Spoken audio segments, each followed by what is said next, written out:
put up, it was a kangaroo court. The people were clearly lying. They couldn't keep things straight. I mean, it was really ridiculous to watch. Salah Eddington, who was my cousin, you know what I'm saying, was, after being abducted by defects, was taken into custody of her father, you know, who also testified against Malachi York, who influenced her to testify against Malachi York, because before that, she used to communicate with me a lot.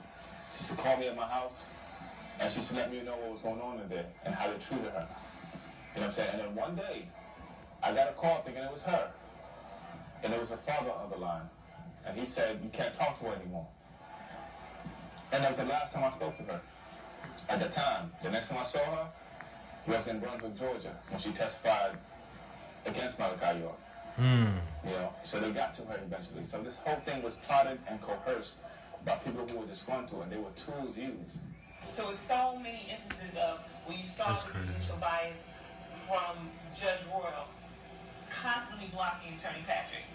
Everything he puts up is denied, overruled. I mean, it was clearly, he's pointing out evidence that the prosecution needs to mention in the case. Why didn't you mention this? How can a judge sit there and coach the prosecution from the bench? And these are things that were happening throughout the trial that people don't know about because subsequently the transcripts were sealed.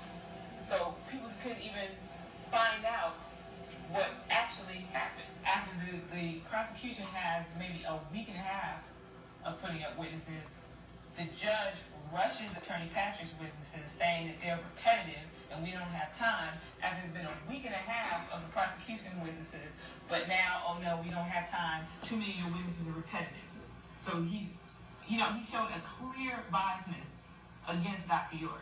But despite that, Attorney Patrick still put on witness after witness of people who could attest to Dr. York's character, who could attest that none of this happened. All these so-called alleged victims who got up there and said, this did not happen to me. We even had Issa Johnson, who's supposedly supposed to testify on behalf of the prosecution, get up there and say nothing happened.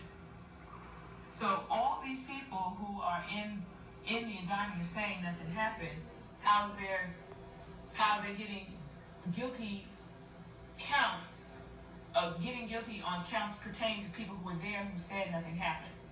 They said it didn't happen. So why are you getting a guilty verdict on people who said this didn't happen to me? I went to the trial and I seen it. They never produced any evidence. Don't believe me? Check it out.